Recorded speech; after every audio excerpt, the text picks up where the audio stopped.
Hello Leo, welcome dito sa second week of October reading ninyo. I'm Purple Teen. Please don't forget to subscribe sa aking YouTube. Kung di po ay nakaka-subscribe, paki-like and follow na rin yung aking FB, Insta, and TikTok. Send lang kayo ng private message kung interesado kayong mag-book ng paid personal readings. Yung link at details na kailangan nyo nasa description. At kung magugustuhan ninyo, malaking tulong po kung ila-like and share nyo itong ating reading para naman makarating din po sa iba and makatulong din po sa growth ng ating channel or FB page. So, pwedeng mag-resonate, pwedeng hindi since ito ay collective reading lang. So, kunin nyo lang ano yung nagre-resonate para sa inyo. Para naman doon sa mga lucky numbers and lucky day, hindi ko na po uulitin guys. Sana maunawaan ninyo. Pwede nyo naman pong i-rewind or i-pause ang video para mas madali nyong mailista, maisulat itong mga lucky numbers and lucky day. Okay? Kasi maraming reklamador no? May mga, alam mo yon, pwede namang i-pause, i-rewind. Gusto uulitin ko pa. Alam mo yon, sobrang pabebe. So, magbigayan tayo guys, no? Yun lang naman, bigayan lang. Nagbibigay din ako guys ng free readings kung nagla-live ako. Pwedeng YouTube, pwedeng Facebook. So, yung mechanics doon sa FB, para maka-avail kayo ng free na mga readings, tune in lang kayo pag magla-live ako. At saka, minsan, nagbibigay din ako ng mga, hindi pala minsan, kung kaya ko ng every week, nagbibigay ako ng pa-premyo, free reading para sa mga qualified. Paano ma-qualify? Kailangan, top fan ka. So, i-display mo yung top fan badge mo sa Purple Teen Facebook page. Bukod doon, dapat ikaw ay top engager. So, kung alam mo puntahan yung section doon wherein makikita mo yung mga points mo, yun yung mga pinipili ko. So, ayan, para hindi kayo ma-confuse. Minsan, sobrang taas nung top engager points mo. Nandun ka sa pinakataas. Pero pag wala ka top fan badge, hindi pa rin kita mapipili as a winner. So, kailangan, nagche-check yung dalawa na yun. Dapat may top fan badge ka. Bukod doon, pasok ka sa top 5 or top 3 na may mga matataas na points sa top engager for the week. Okay? Tignan na natin muna yung overall energy ng second week ng October ninyo. Leo.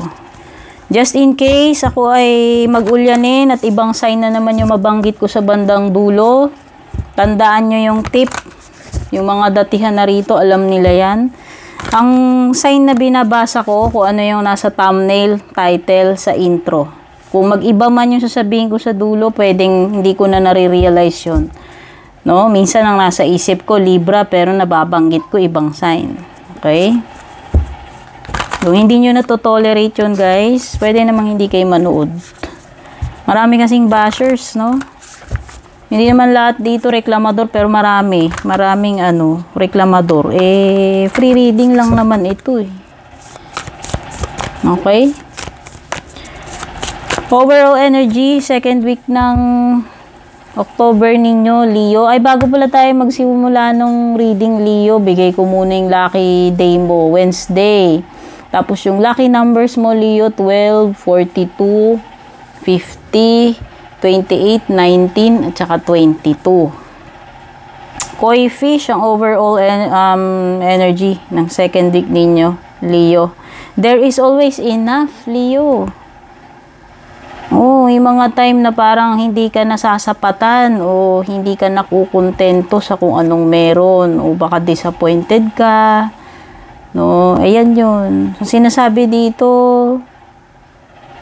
don't be anxious. There is always enough, Leo. Hindi ka mauubusan. Kasi yung talagang para sa'yo yun. No? Maraming mga agaw sa paligid natin, pero pag tayo ay, kumbaga kung inilaan sa'yo ng kalangitan niyang bagay na yan, walang ibang makakakuha para sa'yo yan. No? So, huwag kayong manghihinayang doon sa mga kajowaan na nagpapaagaw o naaagaw. Ang ibig sabihin lamang noon, hindi talaga para sa inyo yun. Kasi nagpaagaw sila sa iba eh. Kasi kung talagang para sa iyo yun, hindi siya diba? Hindi siya magpapakuha, hindi siya magpapaagaw. Yung para sa iyo ay para sa iyo. There is always enough, no? May abundance kahit hindi mo nare-realize, Leo. May blessings, no? May grace. Ito yung ibig sabihin nun. Pwedeng baka hindi mo lang nare-realize, napapansin, pero there is always enough. Okay, Leo? So, maging at peace ka, huwag kang maging anxious, no? Ano naman yung magiging outcome ninyo kung sakasakali ayun, kumbaga have faith na merong enough. Yun yung sinasabi. Kasi baka nangangamba ka sa kakulangan, no? Itong second week, hindi ka pababayaan. Yun yung sinasabi dyan. Ang possible na outcome ng second week ninyo, time to collaborate daw, Leo. Ito na yung time na lumabas ka sa lungga mo, makihalubilo ka, makipagtulungan ka. This is collaboration. Kung kung may connections ka, mas maganda kung nakikihalubilo ka, sinishare mo yung knowledge mo, kung ano yung maaari mong ibahagi sa iba, and at the same time, may natututunan ka rin dito sa mga nakakahalubilo mo. No? Kumbaga parang kung ano yung mga blessings natin, ano yung mga gifts na ibinigay sa atin, na ibabahagi din natin yung sa iba, sa ibang tao, sa mga pamamaraan na doon tayo naging gifted. No? So kung meron kang gift sa pagtuturo, magguro ka para yung blessing na ibinigay sa iyo maibahagi mo sa iba. Yun yung way mo to give back to the universe, diba? Yun yun yung ibinigay sa iyo, kaya gamitin mo yung magagandang katangian mo, gamitin mo yung magagandang biyaya mo na ibinigay sa iyo ng may kapal. Yun. Ito yun, time to collaborate. Hindi ito yung time, Leo, na magmamaganda ka, magmumukmo ka sa sulok, o feeling mo kaya mo mag-isa. Sa tingin ko, hindi. Ito yung outcome mo. Whether you like it or not, mukhang makikibagay ka, makikikooperate ka. Kailangan mo maging flexible. Paminsan-minsan, kailangan mo rin namang ano ba tawag dito? Makimingle, no?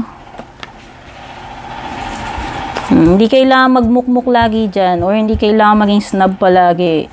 So, minsan, alam natin may mga introvert. Minsan, kailangan din natin mag-stretch kahit konti, no? Mag-reach out, yun lang yun.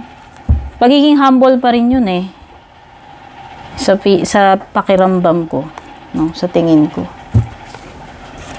Pagka may mga ganyan times, may itinuturo sa atin. Bakit kailangan natin gawin yun? Alam ko, hindi ka komportable. Halimbawa, hindi yun yung nakasanayan mo. Pero may purpose. Bakit dumarating tayo sa mga point na ganyan?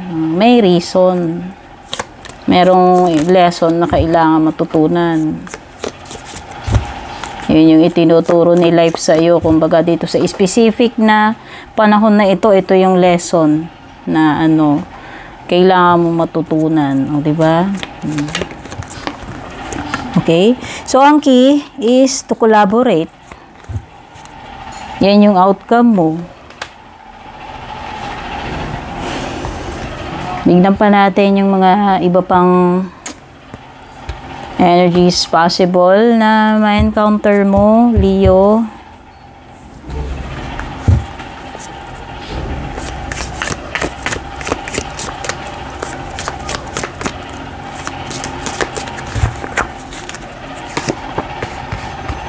Turkey. Someone is behaving.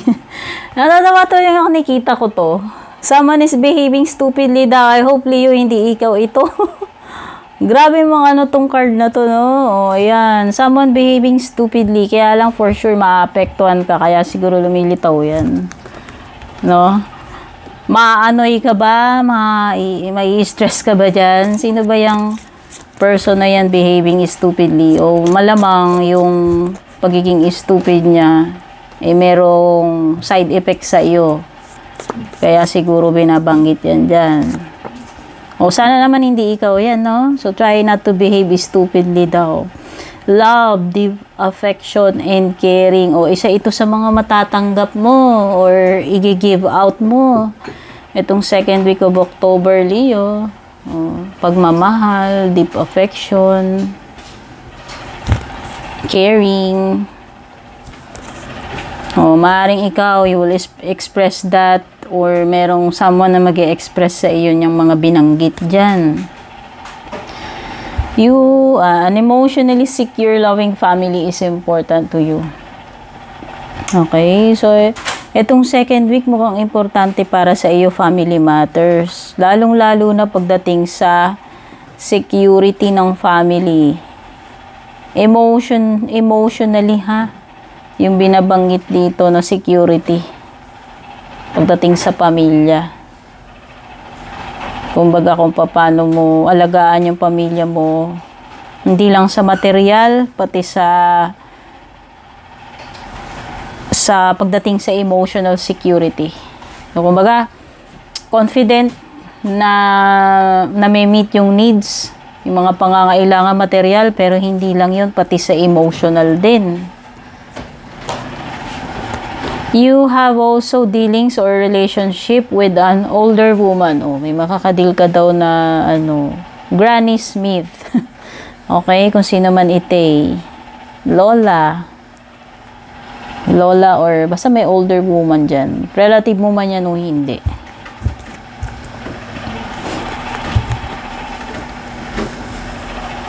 Tingnan pa natin iba pang paparating na energies.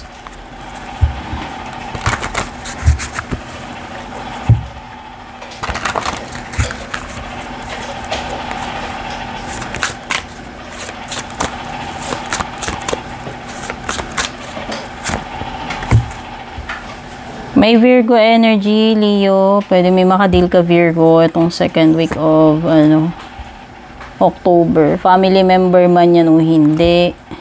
Kajowaan man hindi. Katrabaho. Kung ano may nag-a-apply sa iyo.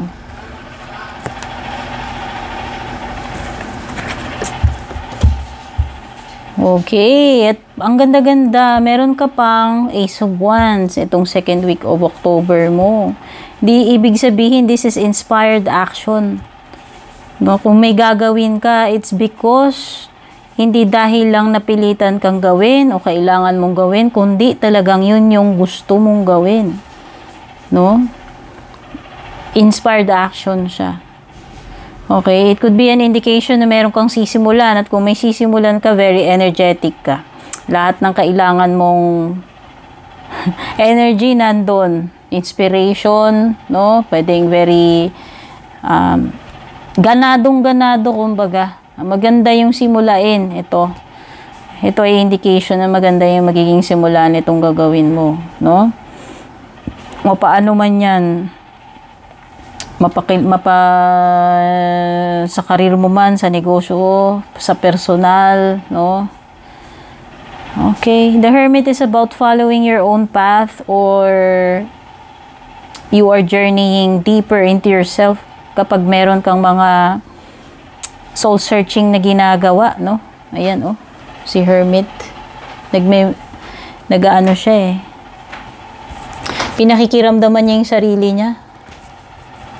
No, meron siyang may mga hinahanap itong si Hermit at kung ikaw yan, tinutukoy dyan yun. Meron kang mga hinahanap siguro kasagutan. Maaring tungkol sa sarili mo to. No? Nagre-reflect ka. Pwedeng nagre-reflect ka mismo sa sarili mo o yung mga circumstances mo. No? Okay.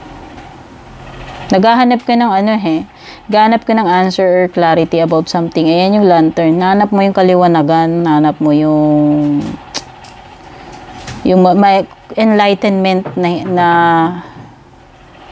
naghahanap ka ng enlightenment, ng clarity, or ng answer, no? Meron ding earth sign. Again, Taurus, Virgo, Capricorn energy. So, baka strong energy ni Virgo kasi meron kang hermit dito. I have everything I need to prosper, Leo. O, diba? Parang ditong dalawa is related kasi sinasabi ng Koi is there is always enough. Tapos, sinasabi naman ni Queen of Pentacles is you have everything you need to prosper. O, diba? Kompletos ricados ka, Leo. Kung iniisip mo na ikaw ay kulang, hindi totoo yun. O baka kasi yun yung akala mo sa sarili mo na you are not enough. Okay? Ang sinasabi ni Queen of Pentacles is you have everything you need to prosper. Ang kailangan mo na lang is inspiration, yung spark, yung drive na gawin, yung dapat mong gawin. Kasi sapat ka at kung ano man yung kailangan mo, your needs will be met. Yun naman yung sinasabi, there is always enough. Okay? Hindi ka pababayaan, hindi ka basta masizero, kakapusin dito, Leo. Yun. No? And, I trust the present moment. O, kung nag-aano ka, ano ba tawag dito? Nag-aagam-agam. Ayan na naman tayo sa ating Tagalog. O, kung ikaw ay nag-aagam-agam, trust the present moment, Leo. Huwag mong pagbigyan yung mga gumugulo sa isip mo. Malamang ito ay mga kumbaga fiction ng iyong imagination. Okay? Mga mo lang to. Mga maling akala mo, pwedeng imagination mo, pwedeng na-jinx mo yung sitwasyon mo dahil nag-iisip ka ng mga nega So, you have to always think positive. No? Trust the present moment, Leo. Huwag ka munang mag-focus doon sa maaaring mag-go wrong. Magtingin ka muna dito sa present mo. Ito lang, focus ka dito. No? Maging mindful ka dito sa current na sitwasyon mo. Ito yung bigyan mo ng focus. Ito yung bigyan mo ng dito ka mag-work sa present. Huwag mong intindihin yung past, tapos na yun. Do not be anxious about the future. Ito, work on the present. Ito yung kailangan mong trabahuhin. Silipin naman natin yung love life mo, Leo.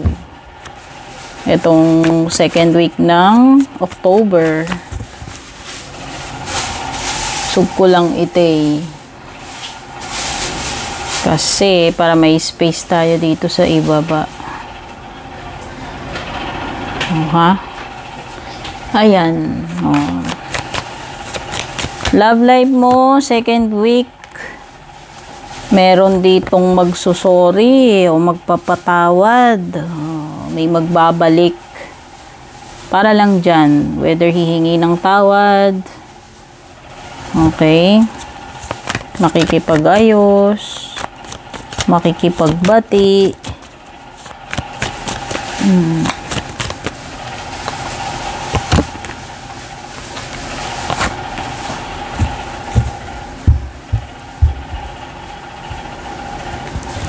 Okay.